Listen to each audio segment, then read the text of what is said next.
So hello students, welcome back to your own channel Gyani academy. मैं हूं नमन अग्रवाल, आप सभी का फेवरेट फैकल्टी। स्वागत करता हूं आप सभी का एक और नए लेक्चर में, जहां आज हम देख रहे हैं आपके सीएमए फाउंडेशन के लॉ के इंडियन कॉन्ट्रैक्ट एक्ट के चैप्टर नंबर 7 का टॉपिक, जो बात करता है कॉन्ट्रैक्ट ऑफ गारंटी के बारे में। और ये होने वाला है हमारे इंडियन कॉन्ट्रैक्ट एक्ट की सीरीज का लेक्चर नंबर 24। तो बिना किसी देरी के शुरू करते हैं अपना काम। जय श्री राम। ओके, तो पार्ट नंबर 23 में, यानी इसके प्रीवियस वाले पार्ट में अपन ने इस चैप्टर की शुरुआत की थी, जहां पे अपन ने स्टडी किया था कॉन्ट्रैक्ट ऑफ इंडेमनिटी के बारे में। और आज पार्ट नंबर 24 में हम स्टडी करने वाले हैं कॉन्ट्रैक्ट ऑफ गारंटी के बारे में, कि आखिरकार कॉन्ट्रैक्ट ऑफ गारंटी होता क्या है। तो चलो फटाफट से स्टार्ट करते हैं अपन कंसेप्ट से, ठीक है।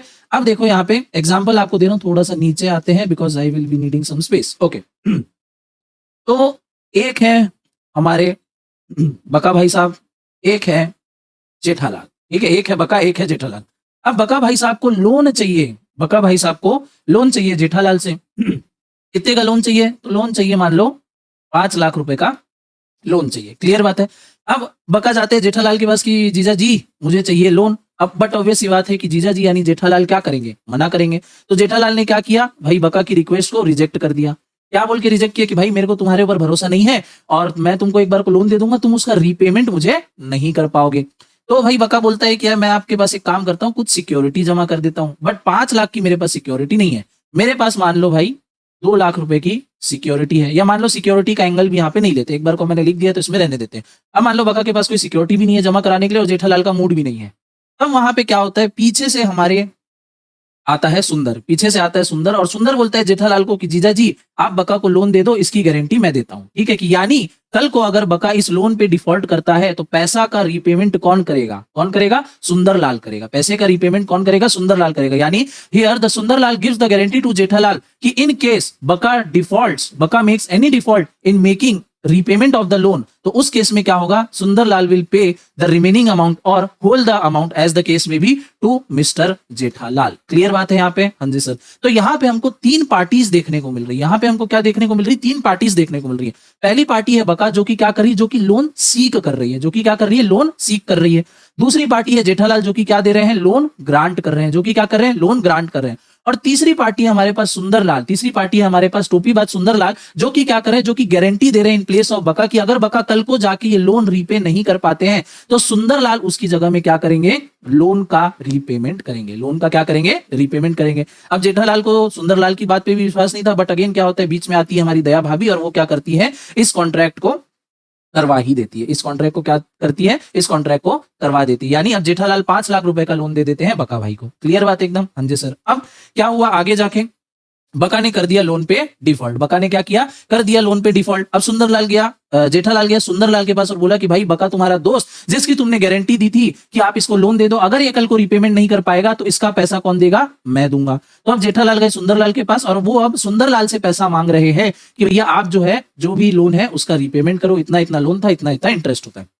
अब इस सिचुएशन में सुंदरलाल को लोन का रीपेमेंट करना पड़ेगा। सुंदरलाल को क्या करना पड़ेगा? लोन का रीपेमेंट करना पड़ेगा। क्यों लोन का रीपेमेंट करना पड़ेगा? क्योंकि सुंदरलाल वाज द गारंटर। इन्होंने गारंटी दी थी, इन्होंने श्योरिटी दी की थी कि अगर बका कल को डिफॉल्ट करेगा तो पैसा मैं दूंगा। तो Jethalal has complete right to recover the loan amount from mister Sundarlal. ठीक है, क्लियर बात है। अब मानो सुंदरलाल ने समहाउ पैसे अरेंज करके दे दिए जेठालाल को। 5 लाख रुपए का लोन था, उसमें मानो 1 लाख रुपए इंटरेस्ट था हमारा, तो टोटल 6 लाख रुपए जो है सुंदरलाल ने जेठालाल को बाय समहाउ रीपे कर दिया।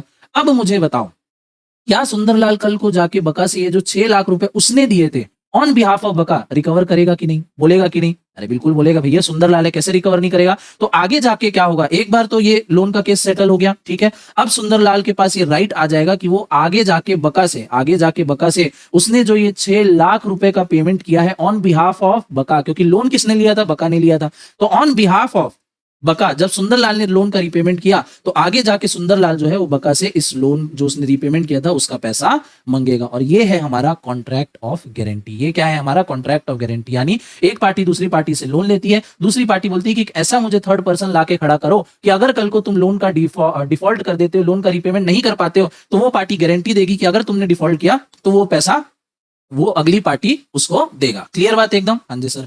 अब मानो बका ने 2 लाख रुपए का रीपेमेंट कर दिया, 2 लाख रुपए का क्या कर दिया? रीपेमेंट कर दिया। रिमेनिंग 3 लाख पे उसने क्या कर दिया? डिफॉल्ट। रिमेनिंग 3 लाख पे बका ने क्या कर दिया? डिफॉल्ट कर दिया। तो रिमेनिंग 3 लाख कौन भरेगा? सुंदरलाल भरेगा, और आगे जाके वो 3 लाख बका भाई से रिकवर कर लेगा। या मान लो बका ने कुछ भी नहीं दे पाया, 2 लाख की उसने गारंटी दी हुई थी, मतलब कुछ अपना उसने अमाउंट दिया हुआ था, कुछ एक कोलेटरल सिक्योरिटी दी हुई थी, तो 2 लाख को माइनस करके जो भी अमाउंट बन रहा होगा प्रिंसिपल और इंटरेस्ट वो बका से जो है रिकवर करेगा। अगर रिकवर नहीं होता है तो वो अमाउंट कौन पे करेगा? सुंदरलाल पे करेगा। यानी अगर कुछ सिक्योरिटी पड़ी है तो सिक्योरिटी को माइनस करके जो पैसा बच रहा होगा, माइनस करके जो नेट में पैसा बच रहा होगा, वो कौन रीपे करेगा? वो पे करेगा हमारा गारंटर सुंदरलाल। क्लियर बात है? हाँ जी सर, आई होप आपको समझ में आया होगा कॉन्ट्रैक्ट ऑफ गारंटी क्या है। कॉन्ट्रैक्ट ऑफ गारंटी में 3 पार्टीज हैं, तीनों के बीच में आपस में कॉन्ट्रैक्ट है। तीनों के बीच में आपस में क्या है? कॉन्ट्रैक्ट है।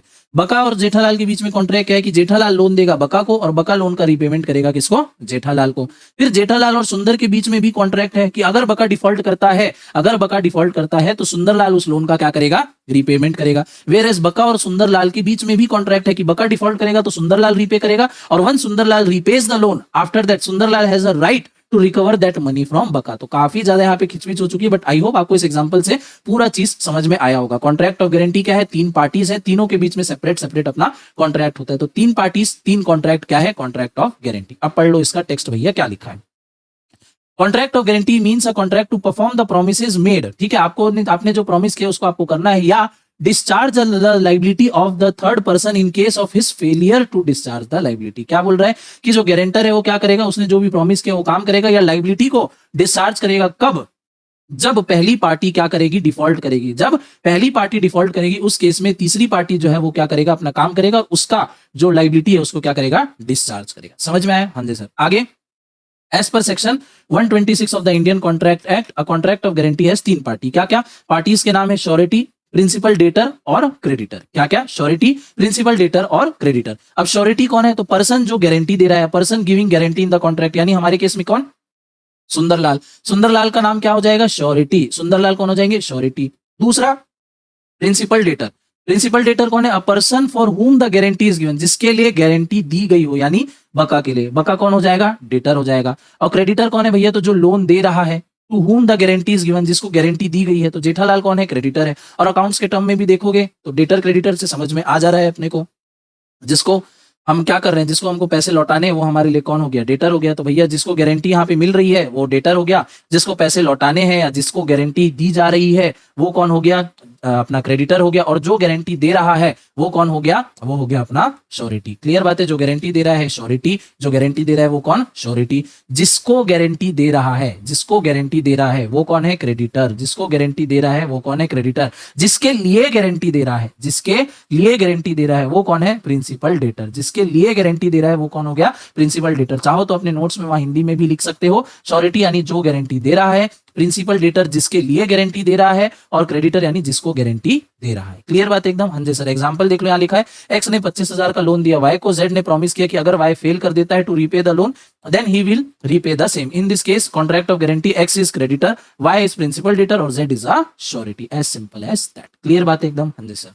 अब आते हैं अपन essential of contract of guarantee में, कि कॉन्ट्रैक्ट ऑफ गारंटी में क्या सारे एसेंशियल एलिमेंट होने चाहिए। तो कॉन्ट्रैक्ट ऑफ गारंटी क्या है? ये एक है कॉन्ट्रैक्ट, ये क्या है? एक कॉन्ट्रैक्ट। तो जितने भी वैलिड कॉन्ट्रैक्ट के अंदर एसेंशियल एलिमेंट्स आते हैं सब के सब क्या इसमें होना चाहिए? बिल्कुल होना चाहिए। इंडेमनिटी के केस में भी अपन ने देखा था और उस लेक्चर में मैंने बताया था, चाहे इंडेमनिटी हो, चाहे इसके बाद आने वाला प्लेज हो, चाहे गारंटी हो, चाहे एजेंसी हो, ये भी सब क्या है? कॉन्ट्रैक्ट है। बस कैसे टाइप के कॉन्ट्रैक्ट है? स्पेशल कॉन्ट्रैक्ट है। बट जो भी नॉर्मल कॉन्ट्रैक्ट में, जो भी एक नॉर्मल वैलिड कॉन्ट्रैक्ट में एसेंशियल एलिमेंट्स होते हैं, सारे essential elements of a valid contract ये सारे कॉन्ट्रैक्ट में भी होंगे। तो कॉन्ट्रैक्ट ऑफ गारंटी में all the essential elements of a valid contract must be present. Second point is competency of the party. सारी पार्टी जो है कॉम्पिटेंट होनी चाहिए to enter into a contract, यानी कोई भी भैया अनसाउंड माइंड नहीं होना चाहिए। ऐसी सारी चीजें यहाँ पे हैं। फिर consideration for a guarantee, guarantee दी जानी चाहिए। Conditional liability of a surety, जो श्योरिटी है वो चाहे तो भैया कंडीशनल लाइबिलिटी लगा सकता है। श्योरिटी जो है वो चाहे अपनी कंडीशनल लाइबिलिटी लगा सकता है, कुछ कंडीशन लगा सकता है कि ऐसी ऐसी कंडीशन हो, ठीक है, ये सारी चीजें कर सकता है। और दूसरा बात है कंडीशनल लाइबिलिटी का, इसकी लाइबिलिटी क्या है? प्राइमरी नहीं है। सबसे पहले जेठालाल किससे पैसा वसूल करेगा? बका भाई से वसूल करेगा। जेठालाल किससे पैसा वसूल करेगा? बका भाई से। जब बका डिफॉल्ट करेगा, जब बका क्या करेगा? डिफॉल्ट करेगा, तभी सुंदरलाल के ऊपर लाइबिलिटी आएगी। यानी सुंदरलाल की लाइबिलिटी प्राइमरी नहीं है, सुंदरलाल की लाइबिलिटी प्राइमरी नहीं है, बट इट इज सेकेंडरी। तो conditional liability of the surety. Mode of creation of a contract, express implied किसी भी तरीके से। Consensus of all the parties, यानी सारी पार्टीज जो है, यानी तीनों पार्टीज जो है वो सेम पेज पे होनी चाहिए, सबके बीच में आपसी सहमति होनी चाहिए। Last point is no misrepresentation और कंसीलमेंट ऑफ द फैक्ट, किसी भी तरीके का भाई धोखाधड़ी छेड़छाड़ कॉन्ट्रैक्ट के साथ नहीं होना चाहिए, मिस रिप्रेजेंटेशन या कोई फैक्ट्स को छुपाना नहीं होना चाहिए, अदरवाइज कॉन्ट्रैक्ट जो है वो वाइड हो जाएगा। आगे काइंड्स ऑफ गारंटी, अब जो श्योरिटी जो गारंटी देगा उसके भी कुछ टाइप्स होते हैं। कितने टाइप है भैया? 6 टाइप है। पहला एंटायर और पार्शियल डेट, एंटायर और पार्शियल डेट। ऊपर वाले एग्जांपल को अगर मैं लेके चलूं, लोन कितने का था? 5 लाख का। अभी इंटरेस्ट को एग्जेम्प्ट करते हैं, लोन कितने का था? 5 लाख का, तो गारंटी भी कितने में मिलेगी? 5 लाख पे। अगर गारंटी मिलती है ₹5 लाख की तो इट इज एंटायर गारंटी, मतलब एंटायर अमाउंट पे गारंटी, एंटायर अमाउंट पे गारंटी। अब पार्शियल क्या होता है? पार्शियल यानी सुंदरलाल बोलते कि भैया मैं 3 लाख रुपए तक ही लाइबल रहूंगा, 3 लाख से ज्यादा पैसा मैं नहीं दे सकता। अगर आपको लग रहा है कि आपको एक और श्योरिटी रखना है तो आप भली रख लो, but I will be entitle for only ₹3 lakh, I will be entitle for only ₹3 lakh. ये क्या हो गया? पार्शियल गारंटी हो गया। एक हो गया एंटायर गारंटी फुल अमाउंट, एक हो गया आधे अमाउंट के लिए, पार्शियल अमाउंट के लिए तो partial guarantee. Next specific guarantee या कंटिन्यूइंग गारंटी, स्पेसिफिक गारंटी या कंटिन्यूइंग गारंटी। अब मान लो बका जो है वो 2-3 लोन और ले लेता है, एक लोन ले लेता है 5 लाख का, एक ले लेता है 3 लाख का, एक ले लेता है 2 लाख का। अब सुंदरलाल बोले कि भाई जो बका ने शुरू में 5 लाख का लोन लिया था उसकी ही मैं गारंटी देता हूं, बाकी 2 के लिए अगर वो डिफॉल्ट करता है तो I will not be responsible. तो इसको बोलते हैं स्पेसिफिक गारंटी। इसको क्या बोलते हैं? Specific guarantee. कि आपने एक पर्टिकुलर स्पेसिफिक चीज के लिए ही आपने क्या दी है? गारंटी दी है। मान लो किसी पर्सन ने 3-4 लोन लिए और आप गारंटी कर रहे हो किसी 1 या 2 पर्टिकुलर लोन के लिए, तो जब पर्टिकुलर वाली बात आ जाती है तो that is specific guarantee. Continuing guarantee क्या है? कंटिन्यूइंग गारंटी मान लो आप 1 साल तक आप अपनी वैलिडिटी ओपन रखते हो कि 1 साल तक ये जितने भी लोन लेगा, 1 साल तक जितने भी लोन लेगा सबके लिए मैं क्या रहूंगा? लाइबल रहूंगा 1 साल तक। आई will be continuing the guarantee, simple. Next is retrospective and prospective. Retrospective and prospective, मान लो भैया बका ने 5 लाख रुपए का लोन पहले लिया था, तब सुंदरलाल गारंटी नहीं था। 3 लाख रुपए का अब इसने करंट में लोन लिया है, अब सुंदरलाल क्या आ गया है? एज अ गारंटर आ गया है। अब मान लो जेठालाल बोल सकते हैं कि यार बका ने पहले 5 लाख रुपए का भी लोन लिया था, उसकी भी तुम श्योरिटी दो, एंड इफ सुंदरलाल एग्रीज तो उसको बोला जाएगा रेट्रोस्पेक्टिव गारंटी। यानी एक ट्रांजैक्शन जो पहले हो चुका है, एक ट्रांजैक्शन जो पहले हो चुका है जिसमें श्योरिटी का इन्वॉल्वमेंट नहीं था, बट अगर श्योरिटी चाहे तो रेट्रोस्पेक्टिव यानी बैक डेट में भी जाके रेट्रो रेट्रो रेट्रो फिल्टर होता है ना इंस्टाग्राम में, थोड़ा ब्राउन कलर का पुरानी वाली वाइब जो देता है, तो रेट्रोस्पेक्टिव यानी पुरानी डेट का। रेट्रोस्पेक्टिव यानी क्या? पुरानी डेट और बैक डेट की अगर कोई गारंटी देता है दैट इज रेट्रोस्पेक्टिव। अगर मान लो फ्यूचर के कोई डेट की लोन की गारंटी देता है तो that is prospective guarantee. Clear बात है एकदम? हाँ जी सर। आगे रिवोकेशन फॉर कंटिन्यूइंग गारंटी। आपने दे दी है कंटिन्यूइंग गारंटी, यानी 1 साल तक आप क्या कर दिया? आपने स्टार्टिंग में तो बोल दिया कि अगले 1 साल तक आप कोई भी लोन ले सकते हो, उसके लिए मेरी गारंटी है। अब आपको उसको रिवोक करना है। आपको लग रहा है कि भैया अगली पार्टी जो है वो लोन पे लोन लिए जा रही है, डिफॉल्ट पे डिफॉल्ट की जा रही है, मैं कितना कितना पैसा भरते रहूंगा, मुझे क्या करना है? रिवोक करना है। स्टार्टिंग में तो मैंने बोला था कि आगे 1 साल के लिए मेरी गारंटी रहेगी, बट आपको मान लो 20 महीने में आपको क्या करना है? रिवोक करना है। तो आप कैसे रिवोक कर सकते हो? By notice. आप नोटिस दे दो दोनों पार्टी को, आप श्योरिटी हो, आपने दोनों पार्टीज को, डेटर क्रेडिटर को आपने नोटिस दे दिया कि भैया अब आगे के लिए मैं एज अ श्योरिटी नहीं रहूंगा, दोनों पार्टी एक्सेप्ट कर ली, काम खत्म। या भैया आपकी डेथ हो जाती है तो बट ऑब्वियस सी बात है आपकी डेथ के बाद अगर कोई भी लोन लिया जाता है तो उसके लिए आप एज अ श्योरिटी लाइबल हो ही नहीं। क्लियर बात है? ठीक है। ओके, अब आगे बढ़ते हैं अपन अपने नेक्स्ट टॉपिक पे, that is nature and extent of sureties liability. Surety की लाइबिलिटी का नेचर क्या होगा और क्या एक्सटेंट तक वो लाइबल होगा। पहले सेकेंडरी। पहला क्या है? सेकेंडरी। सेकेंडरी मतलब क्या? कि पहला लोन का रीपेमेंट कौन करेगा? पहले लोन का रीपेमेंट कौन करेगा? सिंपल, वो पर्सन करेगा जिसने लोन लिया है, वो पर्सन रीपे करेगा जिसने लोन लिया। अगर वो डिफॉल्ट करेगा तब जाके बात आएगी श्योरिटी पे। वंस जिस पर्सन ने लोन लिया है वो डिफॉल्ट करता है तब जाके श्योरिटी पे बात आएगी। यानी श्योरिटी की लाइबिलिटी क्या है? प्राइमरी नहीं है, सेकेंडरी है, पहले भी मैंने बताया। दूसरा को एक्सटेंसिव है। क्या है? को एक्सटेंसिव है यानी भैया ये अकेला सोनली रिस्पॉन्सिबल नहीं है, इसकी अपनी जो लाइबिलिटी है उसको क्या करता है? शेयर करके चलता है। ये अपनी लाइबिलिटी को क्या है? शेयर करके चल रहा है। अगर मानो 5 लाख का लोन दिया था, एक पार्टी ने 3 लाख रुपए पैसा दिया, उसके बाद उसने डिफॉल्ट कर दिया, बचा 2 लाख, तो 2 लाख रुपए ही क्या करेगा? 2 लाख रुपए ही क्या करेगा? श्योरिटी को देना है। क्लियर बात है एकदम? कंटिन्यूइंग गारंटी के केस में मैंने आपको बता दिया क्या होता है। कंटिंजेंट और डिपेंडेंट। भैया कंटिंजेंट है, हो सकता है सामने वाला पार्टी डिफॉल्ट करे, हो सकता है नहीं करे। वंस वो डिफॉल्ट करेगा तभी आपको पैसा देना है, तो आप सामने वाले पार्टी के ऊपर डिपेंडेंट हो। Next point is entitle to limit his liability. वो अपनी लाइबिलिटी को क्या कर सकता है? लिमिट कर सकता है। जैसा कि मैंने आपको ऊपर में यहाँ पे बताया था कि मान लो 5 लाख का लोन है, बट सुंदर बोलता है आई will be responsible for only 3 lakh, में 3 लाख की ही गारंटी देता हूं, तो अपनी लाइबिलिटी को लिमिट कर सकता है। Next is arises immediately on the default of principal debtor. जैसे ही डेटर अपनी डिफॉल्ट कर देता है, इसकी लाइबिलिटी तुरंत वहां पे एक्टिवेट हो जाती है।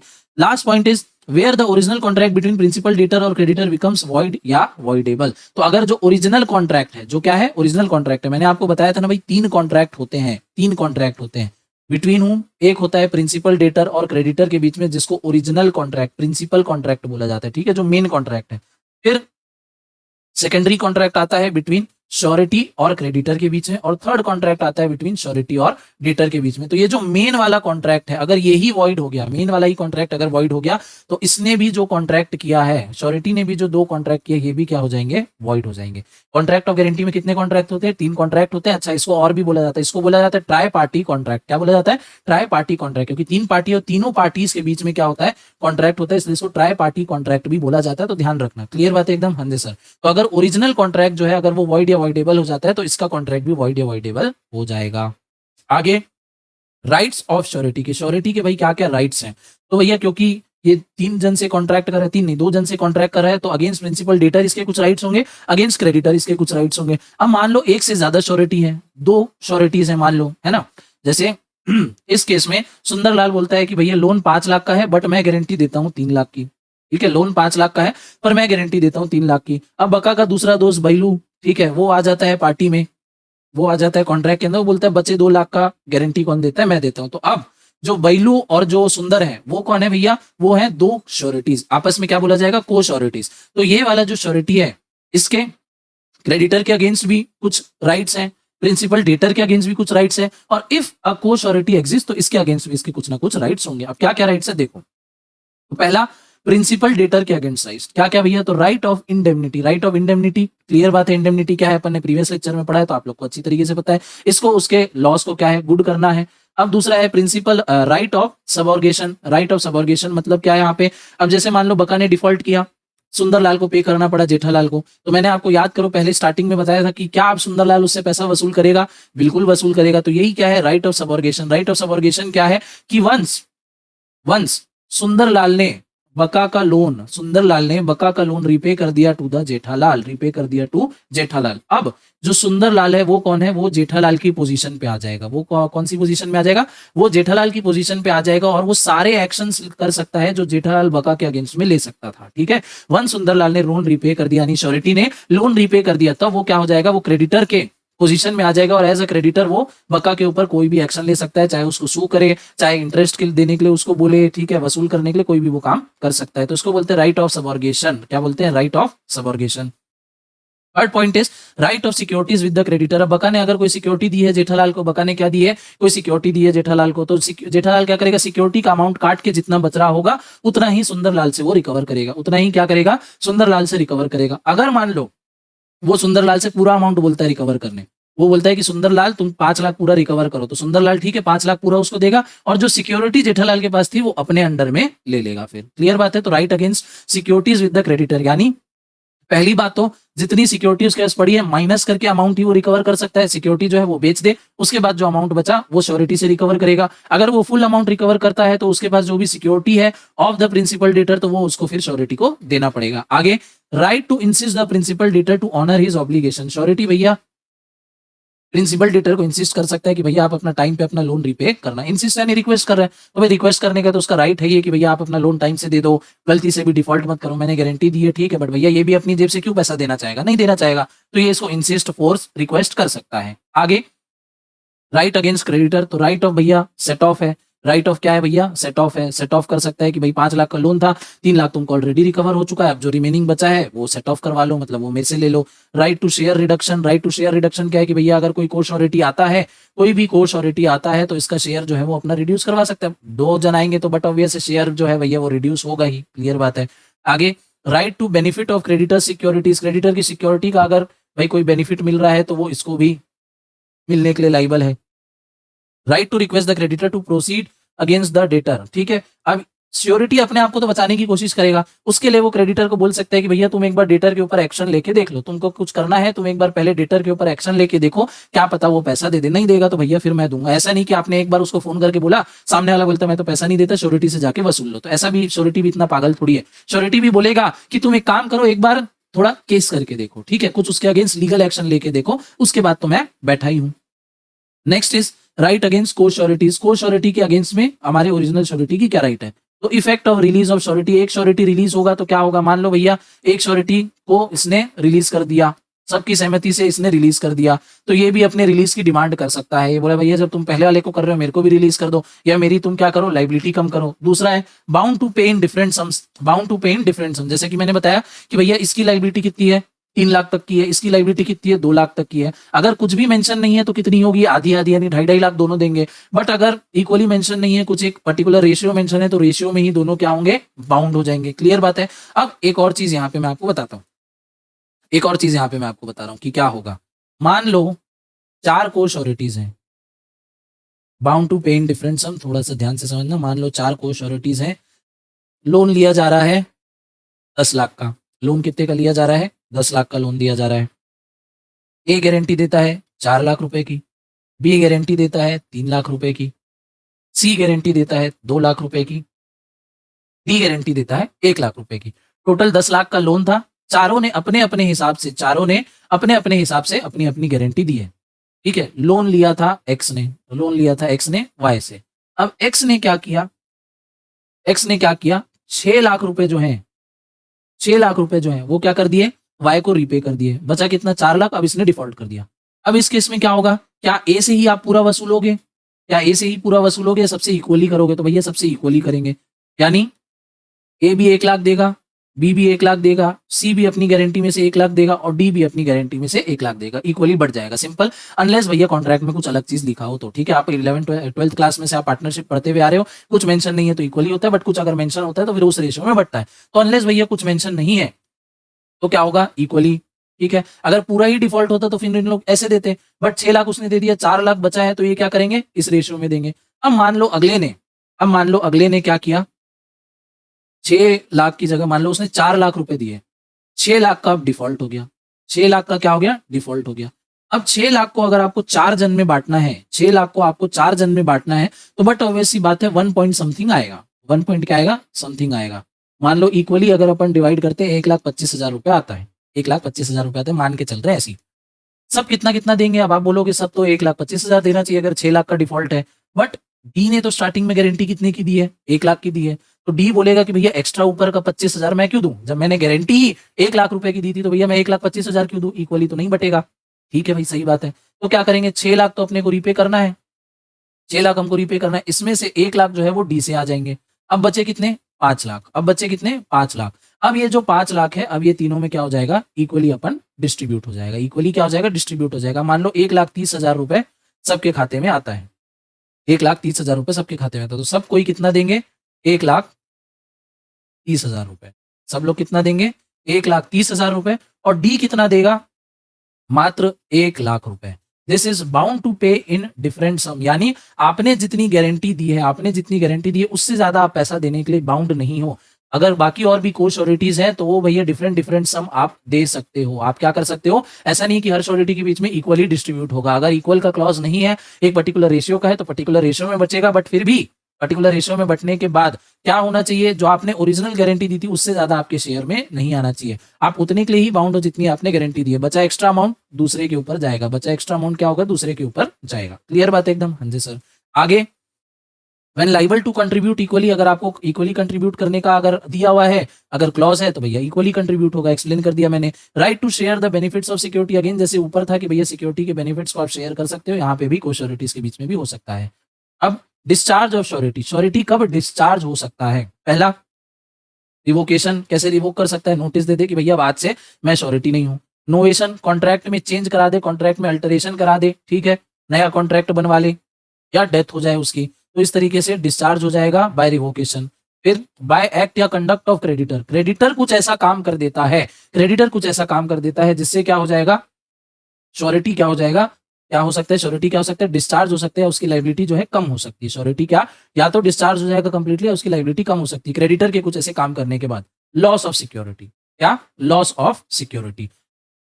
डेटर ने क्या किया था, क्रेडिटर के पास कुछ सिक्योरिटी जमा की थी, डेटर ने क्रेडिटर के पास कुछ सिक्योरिटी जमा की थी, सिक्योरिटी गुम गई, सिक्योरिटी क्या हो गई, गुम गई। अब जितने की भी सिक्योरिटी थी उतना अमाउंट तो भैया माइनस होगा, उतना अमाउंट क्या होगा, माइनस होगा। आगे, variations in the term of contract, मान लो श्योरिटी को बिना बताए, श्योरिटी को बिना बताए डेटर और क्रेडिटर टर्म्स में चेंज कर देते हैं, कुछ वेरिएशन ले आते हैं, तो उस केस में श्योरिटी क्या हो जाएगा, डिस्चार्ज हो जाएगा अपने आप ही, क्योंकि भैया अब आपने कॉन्ट्रैक्ट को क्या कर दिया, चेंज। अब कॉन्ट्रैक्ट बन गया नया, जिसका ये पार्ट है नहीं, क्योंकि आपने इसका कंसेंट लिया नहीं, तो बिना कंसेंट के ये पार्टी बन नहीं सकता, तो ये अपने आप क्या हो गया, डिस्चार्ज हो गया। थर्ड पॉइंट इज रिलीज या डिस्चार्ज ऑफ प्रिंसिपल डेटर, अगर जो क्रेडिटर है वो डेटर को ही डिस्चार्ज कर देता है, ठीक है, वॉलेंटरली अगर क्रेडिटर प्रिंसिपल डेटर को ही डिस्चार्ज कर देता है तो श्योरिटी क्यों रहेगा भैया, श्योरिटी भी क्या हो जाएगा, डिस्चार्ज हो जाएगा। मान लो 5 लाख का लोन था, अगले ने 4 लाख रीपे किया, 1 लाख नहीं कर पा रहा है, क्रेडिटर बोलता है कि ठीक है भैया छोड़ 1 लाख का मैं लॉस बियर कर लेता हूं, तुमको देने की जरूरत नहीं। तो जब आप प्रिंसिपल डेटर को ही अगर रिलीज कर दे रहे हो जिसकी प्राइमरी लाइबिलिटी है, अगर आप प्रिंसिपल डेटर को रिलीज कर दे रहे हो जिसकी प्राइमरी लाइबिलिटी है, तो फिर श्योरिटी बीच में नहीं आएगा। फिर श्योरिटी से आप किस हक से वसूलोगे, आपको पहले इससे वसूलना है। अगर आप इससे नहीं वसूल सकते तब आप इसके पास आओगे, बट अगर आप इसी को ही रिलीज कर दे रहे हो तो श्योरिटी बोला कि भैया मेरा भी यहाँ पे कोई काम नहीं, मैं भी हो जा रहा हूँ रिलीज। आगे, कंपाउंडिंग विथ और giving time to the principal debtor. अगर मान लो भैया क्रेडिटर प्रिंसिपल डेटर को कोई टाइम दे देता है, एक्स्ट्रा टाइम दे देता है, प्रिंसिपल डेटर को एक्स्ट्रा टाइम दे देता है, बोल देता है कि भाई ठीक है तेरा लोन तेरे को आज रीपेमेंट करना था, तो एक काम कर, तू 2 महीने बाद रीपेमेंट कर, तू क्या कर 2 महीने बाद रीपेमेंट कर, बट अब उस पे मेरे को 12 नहीं 15% ब्याज देना। अब क्या करना, 15% ब्याज देना। तो अगर आगे जाके मान लो प्रिंसिपल डेटर इस लोन को भी अगर इस टाइम पीरियड जो उसको एक्सटेंशन मिला है उसमें लोन रीपे नहीं कर पाएगा तो पैसा किसको देना पड़ेगा, श्योरिटी को देना पड़ेगा। अब श्योरिटी बोलेगा कि भैया जब पहले 12% इंटरेस्ट की बात हुई थी मैं 15% इंटरेस्ट क्यों दूं, इसमें तो मेरी वाट लगेगी, तो अपनी वाट क्यों लगाएगा। वो बोलेगा कि भैया अगर तुम किसी भी तरीके का टाइम एक्सटेंशन देते हो, टाइम एक्सटेंशन अगर तुम प्रिंसिपल डेटर को देते हो तो भैया उसके लिए मैं जिम्मेदार नहीं हूं, टाइम एक्सटेंशन के लिए मैं जिम्मेदार नहीं हूं। अगर तुमने जो टाइम फिक्स किया उस तक वो डेटर नहीं देता है, मेरे पास आओ मैं तुमको रीपेमेंट कर दूंगा, बट अगर तुम इसको टाइम एक्सटेंशन दे रहे हो तो भैया मैं भी इतना पैसा लेके नहीं बैठा हूं, मैं क्या हो जाता हूं, रिलीज। आगे, क्रेडिटर्स एक्ट्स और omission damaging surety eventual remedy. Surety के पास अगर कोई रेमेडी है, कोई राइट है, अगर उसके ऊपर कोई भी डैमेज आता है तो अगेन श्योरिटी क्या हो जाएगा, रिलीज हो जाएगा। क्रेडिटर कुछ ऐसा काम कर देता है जिससे श्योरिटी के राइट्स अफेक्ट हो जाते हैं तो श्योरिटी भैया अपने आप हट जाएगा। आगे, by invalidation of a contract of guarantee. Contract of guarantee ही क्या हो जाता है, इनवैलिड हो जाता है। कैसे, वो श्योरिटीज यानी 2-3 श्योरिटी के आने की बात हुई थी, एक जन तो आ गया बाकी 2 नहीं है, तो एक के ऊपर पूरी लाइबिलिटी आ जाएगी, तो एक क्या बोलेगा भैया मैं भी नहीं आता, एक क्या बोलेगा मैं भी नहीं आता, नहीं तो मेरी लाइबिलिटी है तो लिमिटेड रख लो।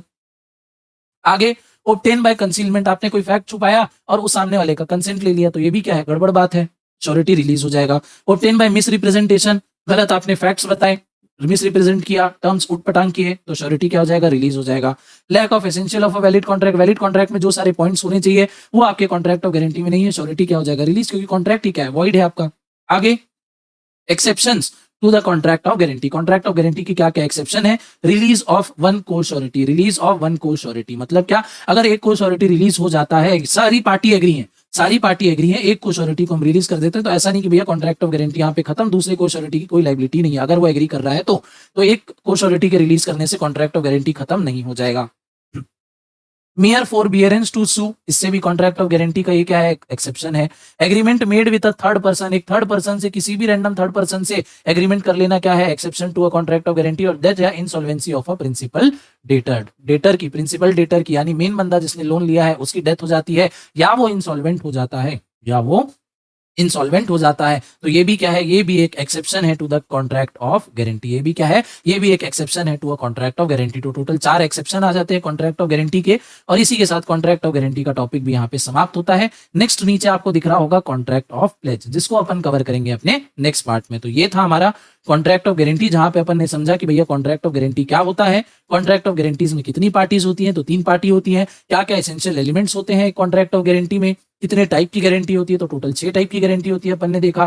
कंटिन्यूइंग गारंटी को कैसे रिवोक कर सकते हैं, श्योरिटी की लायबिलिटी का नेचर और एक्सटेंट क्या होता है, श्योरिटी की राइट्स क्या होती है against principal debtor, against creditor और अगेंस्ट को श्योरिटीज, श्योरिटी अपने आप को डिस्चार्ज कैसे कर सकता है, तो रिवोकेशन से, क्रेडिटर के किसी काम से, या कॉन्ट्रैक्ट इनवैलिड हो जाता है उससे, और लास्ट में अपन ने देखा कि कॉन्ट्रैक्ट ऑफ गारंटी के क्या सारे एक्सेप्शन होते हैं। तो विद दिस आज की इस क्लास को अपन इसी पॉइंट पे एंड करते हैं। आई होप आपको सारे टॉपिक समझ में आए होंगे, बट फिर भी कोई डाउट रह जाता है तो मेक श्योर आप कमेंट सेक्शन में अपने डाउट्स को पूछ लेना, या कोई भी फीडबैक होगा तो उसको जरूर शेयर कर देना। बट अगर वीडियो पसंद आए तो मेक श्योर कि आप इस वीडियो को लाइक कर देना, चैनल को सब्सक्राइब कर लेना, और लास्ट तक बने रहने के लिए, अपना वैल्यूएबल टाइम देने के लिए दिल से धन्यवाद।